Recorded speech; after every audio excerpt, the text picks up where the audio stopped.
my God. Okay. Okay. Okay, here we go.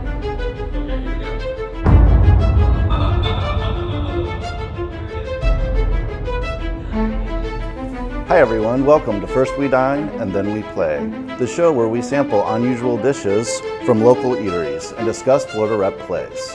I'm Charles Clark, Director of Production at Florida Rep Theater. Today we are at Izzy's Fish and Oysters. Joining me today is Kraig and Gus, the actor and director of Fully Committed. Welcome, gentlemen. Thank you, Charles. Thanks for having us, Charles. Have you ever had seafood before? Well, sure, of course. And is it an enjoyable dish for you? Are you crazy? I love it. Yeah, very. We've actually eaten here at Izzy's a couple of times. Much times. And the food is excellent. Fantastic, as are the cocktails. For those of you who may not know, Fully Committed is a one-man play that follows a day in the life of an out-of-work actor who mans the reservation line at an extremely popular restaurant in Manhattan that's nearly impossible to reserve a table. Kraig plays the character Sam, and as he likes to say, Also, 38 to 40 other characters, depending on who's talking. Oh, well. Yeah. Imagine directing him. Just imagine. I mean, I'm imagining it. I bet it's great. Schizophrenia everywhere. No, I bet it's a really fun experience for us. So our first course today, gentlemen, is a tsunami. What? Whoa, what? It's Duck. Oh, I get it. Thank you. That looks amazing. Tsunami Oysters, that is. These raw bar beauties are dressed in seaweed salad, a soy mignette, and tubiko. Go ahead, grab a board and ride, fellas. Holy crap, these look so good. Let's jump in. Let's do it. Wow. Now, would you judge a person who didn't put lemon on his oyster? Personally, no. All right. But to each their own. The question is slurp or spoon? Oh, I'm a slurper. Yeah, me Do you too. spoon it?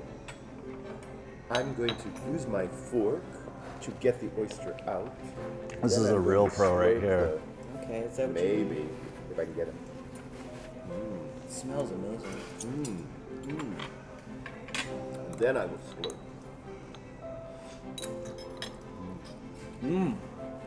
Oh, wow. So oysters are known for taking sandy grit and turning them into pearls.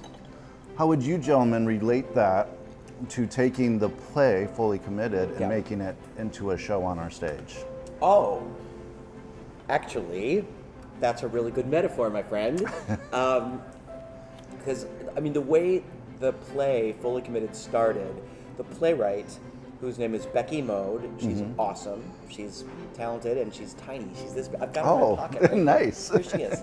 No, she was working as a coat check girl at this super fancy restaurant in New York, and her buddy Mark Setlock, an out-of-work actor, was manning the reservation desk, or the reservation phones, and the restaurant was impossible to get into, and every snobby New Yorker and every tourist in America wanted a reservation, and there weren't tables to give, they were just booked. And the behavior of people was so astonishing. Bad behavior. Bad behavior. I mean, super bad behavior. That Becky and Mark would meet after their shifts at the bar, and they would make each other laugh with imitations of the horrible people that they had encountered over the course of that shift. And they were both really good mimics. She was a writer, he was an actor. They would compete to see who could come up with the funniest imitation. And at some point, it dawned on Becky, you wouldn't believe these people if you saw them on stage. And she went, or would you? Would you? So that's how she began writing this play, Fully Committed. And some of the people are lovely, you know. There's a camaraderie amongst the workers in the restaurant, to some extent. Yeah. I mean, I don't know if you've ever worked in food service or Oh, yeah. any kind of service industry. By the way, everybody in the world should work with the public at some point, because it will make you a nicer and a more empathetic person, because the public is horrible. Oh! People are great. People are great. I mean, come on. People, you know you've acted badly to service employees. you know, waiters, busboys, people at sales counters. I mean, people behave badly. We don't know we're doing it. We're horrible. This man was once told he was the worst waiter in the world. Wow. Yeah, His comment in return was, in the world? Yeah, I mean, they said to me, young man, you are the worst waiter in the world. And I said, oh, come, sir, in the world? Worst waiter in this restaurant? Absolutely. worst waiter in town? Possible. Anyway, but I do think, though, when people are hungry and they're waiting for food, I think our inner screaming infant comes out, you know, because we're hungry, we want to get fed. And I think people behave badly. Yeah, I agree. But that is certainly the premise of this play. I don't know about you guys, but I'm getting hungry. Are you ready to ante up this raw bar experience? Oh, heck yeah. Sure.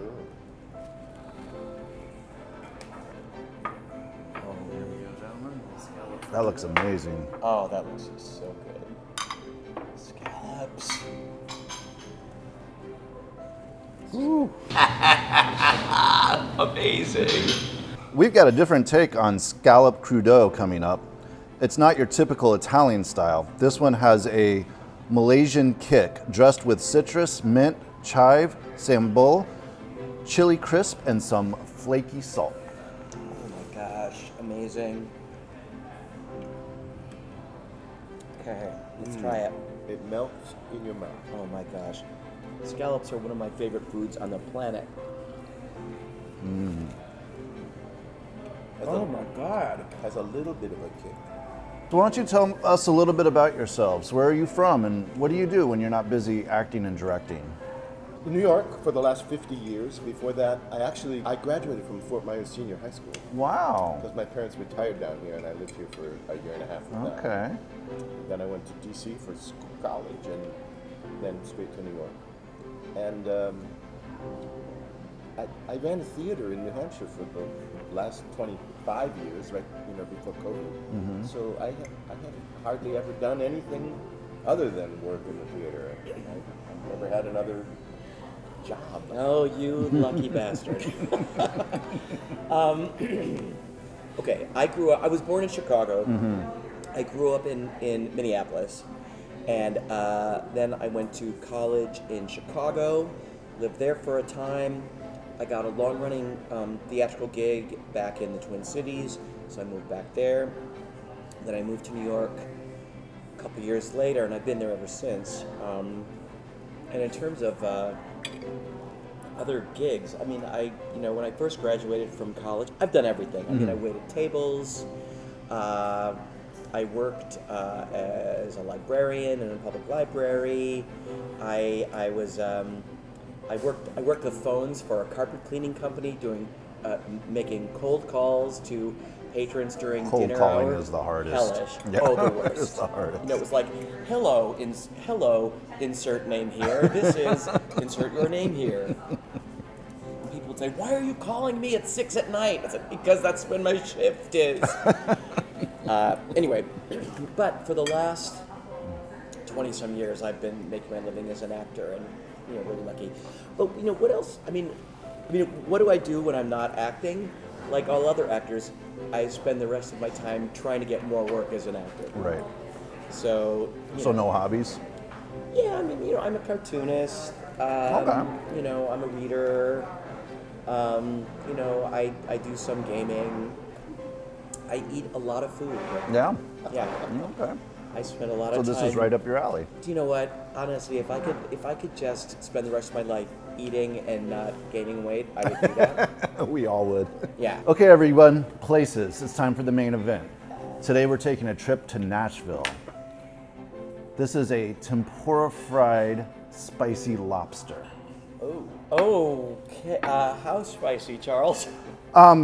Well, I don't know if you guys have noticed, but this show is loosely based on Hot Ones. And the difference is we won't make you eat the hot stuff. So if you want me just to... No. Hold on there, big fella. No, I want to try it. He's got a couple weapons over there, so just... Well, Yeah. I would imagine you would, since somebody who's willing to take on a show with so many characters, with no break for 90 minutes Yes, that's wouldn't shy away from a sandwich. That's right. I'm not scared of no stinking sandwich. I'm a risk taker. Yeah, I will say this though. I mean, every night before I go on stage, there is a moment where I think, I can't believe I'm doing this. I mean, it really is, 38, 40 different characters nonstop. It is. It's astonishing. I can't believe I can do it sometimes. Well, or that I'm willing to do it sometimes. But it's really fun. I mean, I feed off the energy of the audience. The audience, really is very appreciative, and there are a lot of laughs, and we have great audiences here. yeah, amazing. Yeah. Amazing. So I mean that's amazing. That's cool. When we first did this show, it's been a while now because we've done numerous productions. He's won lots of awards for this. That's amazing. Including the Barrymore Award in Philadelphia for Best Actor of the Season. But Well deserved. thank you. There's a character named Caroline Rosenstein Fishburne, and she's a very entitled matron from the Upper West Side of New York. And she demands everything. She says, "You've got to do something about the music while I'm on hold, because those crescendos are really very piercing." And I may or may not be related to a woman who talks like that. Oh, that's amazing. So yeah, but yeah, and there are like 38 of those types. I think that's true. I think if the play were just a collection of like silly caricatures, it would become tiresome quickly. But I think what's really cool about the play is there's actually a very emotionally engaging, touching narrative that forms over the course of this play. It's structured beautifully, where as you get to learn about Sam and his life, you realize that he's just trying to get home for Christmas to see his recently widowed father. And all events are conspiring against him. And you're thinking this poor old man is spending Christmas completely alone, and all Sam wants to do is the right thing. And so what's really amazing to me is how emotionally engaged the audiences get, while they're laughing. So it's a real challenge to do every night. And it's a wonderful play to do at Christmas because, it wasn't originally done as a Christmas play, but it is a Christmas play. Yeah. It very much feels like one. Yeah. Right. I love how the father slows everything down too. Oh yeah. Well, that's right. Everybody who calls. It really is. Yep. Character after character after character, and some return again and again and again, and some just like one and done, hit and run. But every once in a while, this sweet old man calls and says, "Hey, how you doing, Samuel? Have you talked to the chef about coming home for Christmas yet?" He's from Indianapolis. Yeah. We talk like that. And and it's what's amazing for me, like at some point things are completely out of control at the restaurant. Pandemonium's breaking out. The phone rings. Sam says, "Yeah, hello." And it's like, "Hey, Samuel." And the audience just, what's really cool is when the audience has gotten to know the characters so well that all you have to do is say hello, and they start laughing because they know who it is on the other end of the phone. Yeah, it's amazing. Yeah, it's really fun. Well, let's have that first bite, shall we? Oh my gosh, how spicy is this hot lobster? Spicy. Oh my god. Okay. Okay. Okay, here we go.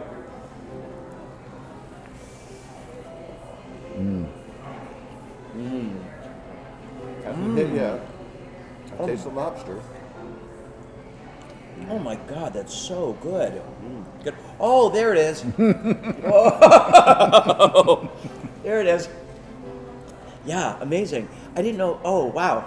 Amazing. I didn't realize it was possible for an eyeball to sweat. That's amazing. I'm not sure if I've ever had lobster prepared this way before. No. Oh, it's delicious.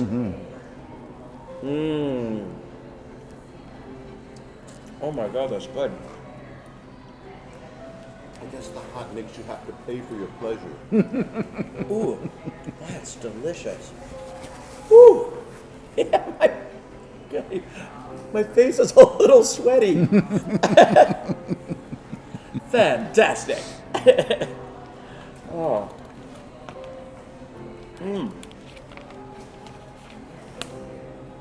Really good. Kraig, Gus, thank you so much for joining us on First We Dine, Then We Play. It has been a real treat. thank you. It's been a treat for us too. Speaking of treats, we're finishing off our meal with a sweet dish, bread pudding, but with a twist. Well, actually a pop.